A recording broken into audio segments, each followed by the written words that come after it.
Good morning friends. तो जैसे कि भारत का जो ज्योग्राफी पढ़ा रहे थे तो उसमें हम लोग नदियों के बारे में देख लिए थे। उसमें देखे थे गंगा नदी, सिंधु नदी, ब्रह्मपुत्र नदी तंत्र, ये तीनों नदी तंत्र। इसके बाद प्रायद्वीपीय जो नदियां थी उसमें अरब सागर में गिरने वाली नदियां। इसके बाद बंगाल की खाड़ी में गिरने वाली नदियां। आज हम देखेंगे बहुदेशीय परियोजनाओं के बारे में। बहुदेशीय परियोजनाओं के बारे में इसको आधुनिक भारत का मंदिर कहा जाता है। इसको आधुनिक भारत का मंदिर कहा था किसने? पंडित जवाहरलाल नेहरू ने। आधुनिक भारत का मंदिर किसने कहा था? आधुनिक भारत का मंदिर किसने कहा था? तो आधुनिक भारत का मंदिर पंडित जवाहरलाल नेहरू ने कहा था। किसको? बहुदेशीय परियोजनाओं को। आखिर इसको बहुदेशीय परियोजनाएं के क्यों बोला जाता है? बहुदेशीय मतलब कि इसके बहुत सारे उद्देश्य होंगे तभी तो बहुदेशीय बना होगा, यानी बहुत सारे इसके पर्पज से बनाए गए होंगे परियोजना, इसीलिए इसको बोला जाता है बहुदेशीय। तो इससे क्या क्या लाभ हो सकता है? जैसे इससे मान लीजिए आप कहीं डैम बनाए, कहीं बांध बनाए, पानी को रोक दिए, तो आप उससे क्या कर सकते हैं? उस पानी को मोड़कर किसी और क्षेत्र में जहाँ पे पानी की किल्लत हो आप उसको दूर कर सकते हैं, यानी पानी की संकट को आप लोग दूर कर सकते हैं। तो पहला इसका फायदा क्या हुआ? पानी की कमी को दूर किया जा सकता है, दूर किया जा सकता है। दूसरा, यहाँ से जब हम काफी ऊंचाई पे इसको रोक देंगे, डैम को, डैम बनाकर पानी को हम कभी काफी ऊंचाई पर रोक देंगे, तो वहां से हम क्या कर सकते हैं कि अगर उसके नीचे हम लोग टरबाइन लगा दें, यानी मान लीजिए ऊंचाई पर पानी रोक दिए और निचले इलाका में हम लोग टरबाइन लगा दिए, तो अगर वो डैम को खोलेंगे, डैम का गेट खोला जाएगा, तो उससे क्या होगा? पानी टरबाइन के ब्लेड पे गिरेगा। जब टरबाइन के ब्लेड पे गिरेगा, टरबाइन घूमेगा, तो वहां से हम लोग बिजली बना सकते हैं। तो यहाँ से बिजली उत्पादन कर सकते हैं।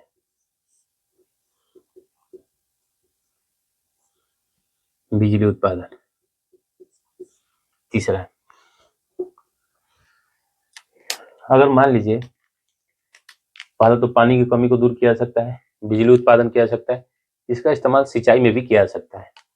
इसकी पानी को बैराज बनाकर दूसरे जगह नहर बनाकर उस पानी को दूर दराज इलाके में भी पहुंचाया जा सकता है। तो सिंचाई की व्यवस्था, पानी की कमी को दूर किया जा सकता है, बिजली उत्पादन, सिंचाई की व्यवस्था, ये सब आदि किया जा सकता है। और आजकल के दौर में इसके नुकसान भी है। मान लीजिए कोई भी चीज का अगर कुछ फायदा है तो कुछ नुकसान है ऑब्वियसली।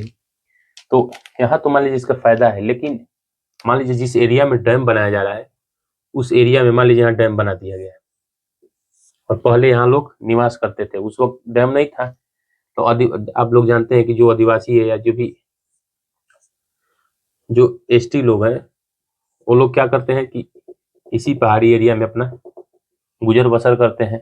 मान लीजिए यहाँ पे डैम बना दिया गया, तो जब डैम बनाया जाएगा तो इन लोगों को वहां से विस्थापित किया जाएगा, इन लोगों को वहां से विस्थापित कर दिया जाता है।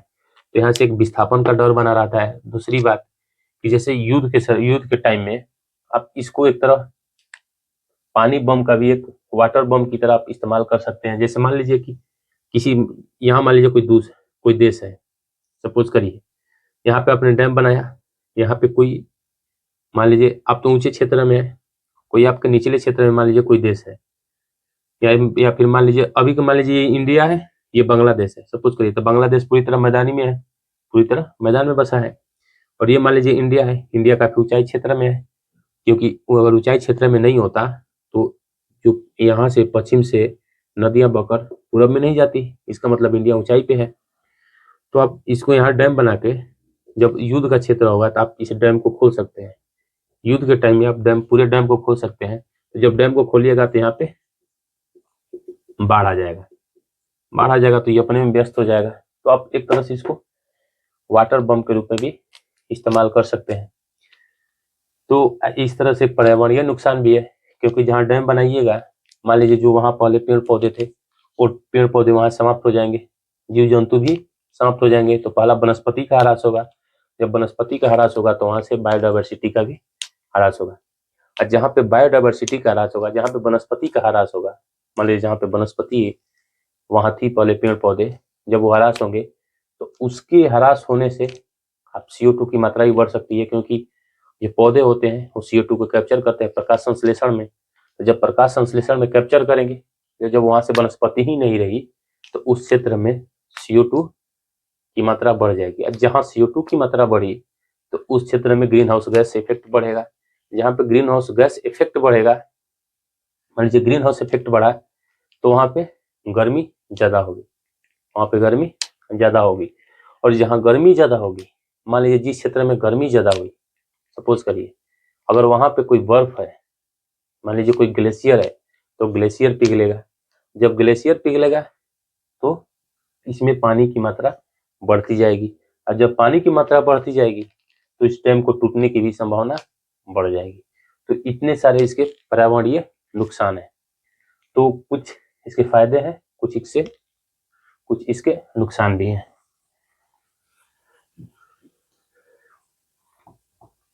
अब हम लोग देखते हैं पहले सिंधु नदी जो तंत्र है उसमें कौन कौन सी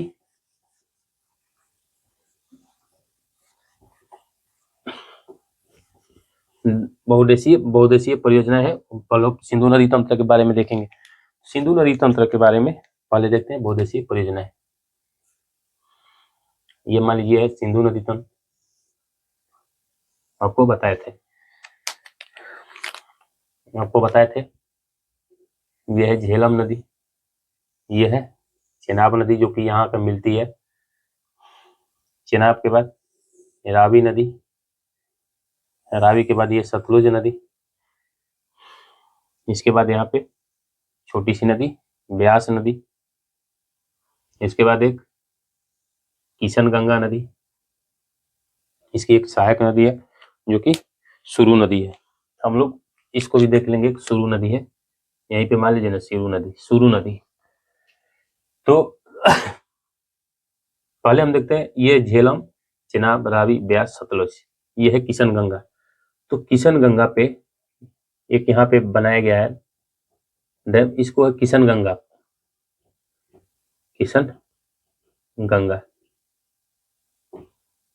नदी पे किशन गंगा बहुदेशीय परियोजना बनाया गया है। यह है किशन गंगा पे किशन गंगा। यह है झेलम पे एक बनाया गया है उरी, यहाँ पे बनाया गया है, यह है उरी परियोजना। इसके बाद एक और इस पे परियोजना बनाया गया है तुलबुल परियोजना, यह है तुलबुल परियोजना। तो किशन गंगा पे किशन गंगा, झेलम पे उरी, यह है तुलबुल। इसके बाद चेनाब पे है बगलहार,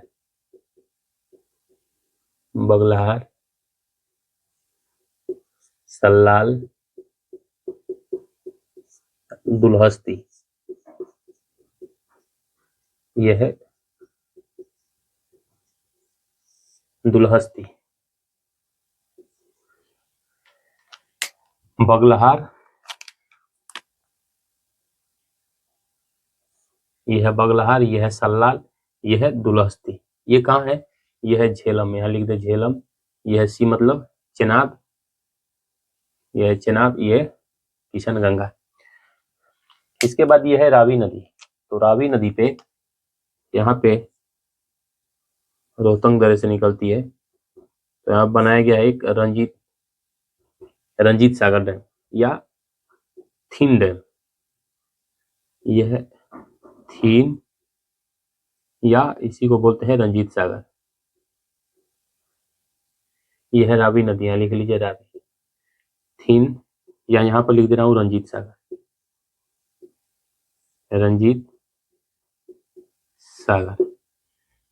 थीन या रंजीत सागर। ये कहाँ है? रावी नदी पे है।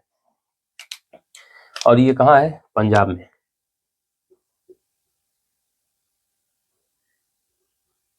पंजाब में। और एक यहाँ पे है, इसी पे, ये है रावी, यहाँ पे लिख लीजिए रावी। रावी, ये है चमेरी, ये है चमेरी डैम। चमेरी, ये कहाँ है? हिमाचल प्रदेश में। ये है हिमाचल प्रदेश में। ये है रावी नदी।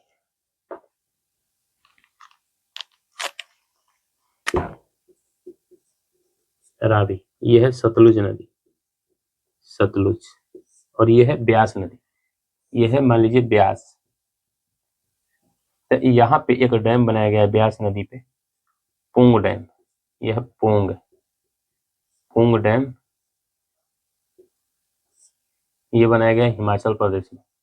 और ये जहाँ आकर ब्यास नदी मिल रही है, ये कौन सी नदी है? यह है ब्यास नदी। तो जहाँ पर ब्यास नदी यहाँ मिल रही है पंजाब में, यहीं पे बनाया गया है हरिके बैराज।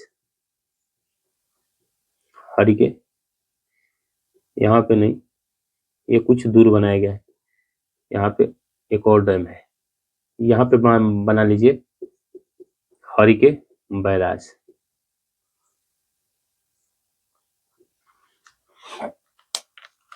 यह है पुंग डैम, हिमाचल प्रदेश में ब्यास नदी पर।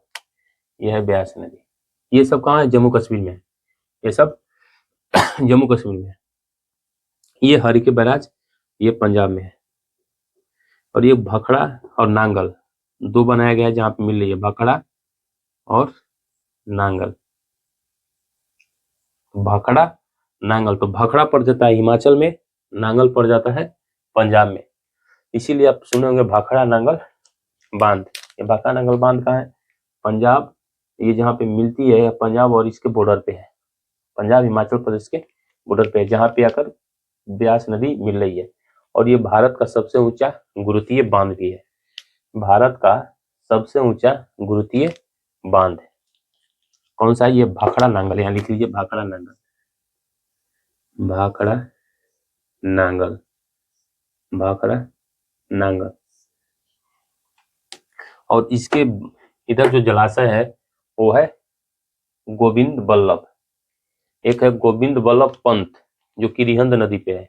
लेकिन यहाँ पे जो है गोविंद जलाशय, ये जो है ये हिमाचल प्रदेश में है, गोविंद जलाशय, जो कि यहाँ है भाखड़ा नांगल पे। क्योंकि डैम बनाएंगे, डैम के बाद जो जलाशय बचेगा, जो जलाशय इधर बनेगा, उसी को बोलते हैं गोविंद बल्लभ जलाशय। ये यहाँ पे है। और ये भाखड़ा नांगल भारत का सबसे ऊंचा गुरुत्वीय बांध है। यह है सतलुज नदी पे। यहाँ लिख लीजिए भारत का सबसे ऊंचा गुरुत्वीय बांध, भारत का सबसे ऊंचा गुरुत्वीय बांध, जो कि कहाँ है? भाखड़ा नांगल पे है। ये सतलुज नदी आप जानते हैं कि ये कहाँ से आती है? सतलुज नदी उधर चाइना से आती है, राजस्थान से। इसके बाद ये सिपिल्ला दर्रे के पास से निकलकर हिमाचल प्रदेश, हिमाचल के बाद ये पंजाब, पंजाब के बाद ये पाकिस्तान में चली जाती है। इसके बाद एक और यहाँ पे परियोजना है जिसको बोलते हैं नाथपा झाकरी, नाथपा झाकरी परियोजना। नाथपा झाकरी परियोजना, ये कहाँ है? हिमाचल प्रदेश में। ये हिमाचल प्रदेश में, यहाँ पे पूरा पंजाब में है, ये पंजाब हिमाचल में है बॉर्डर पे। और ये नाथपा झाकरी जो है ये हिमाचल प्रदेश में है। तो ये जो सिंधु नदी तंत्र है, एक ये सुरु नदी है, यहाँ पे नहीं बताए, तो यहाँ पे सुरु नदी। तो सुरु नदी पे यहाँ पे है एक परियोजना, यहाँ पे इसको बोलते हैं निम्बो बाजको, निम्बो, निम्बो बाजको परियोजना, निम्बो बाजको, निम्बो बाजको परियोजना। ये है सुरु नदी, ये है सुरु। तो सुरु नदी पर, सुरु नदी पर निम्बो बाजको, ये है किशन गंगा, किशन गंगा पे किशन गंगा, यह है झेलम, झेलम पे उरी, तुलबुल। यह है चेनाब, बगलहार, सल्लाल, दुल्हस्ती। इसके बाद जो रावी है, रावी पे चमेरी जो कि हिमाचल प्रदेश में है। ये चमेरी के बाद ये थीन है जो कि पंजाब में है। थीन या रंजीत सागर इसको बोलते हैं। इसके बाद यह सतलुज नदी सतलुज पे हरिके बैराज, भाखड़ा नांगल। यह है ब्यास नदी, ब्यास पे पूंग डैम। पूंग डैम के बाद नागपा झाकरी परियोजना। ये सब कहाँ है? तो ये हिमाचल प्रदेश में नागपा झाकरी है। तो ये था बहुउद्देशीय परियोजनाओं के बारे में। तो आज के लिए इतना ही। धन्यवाद।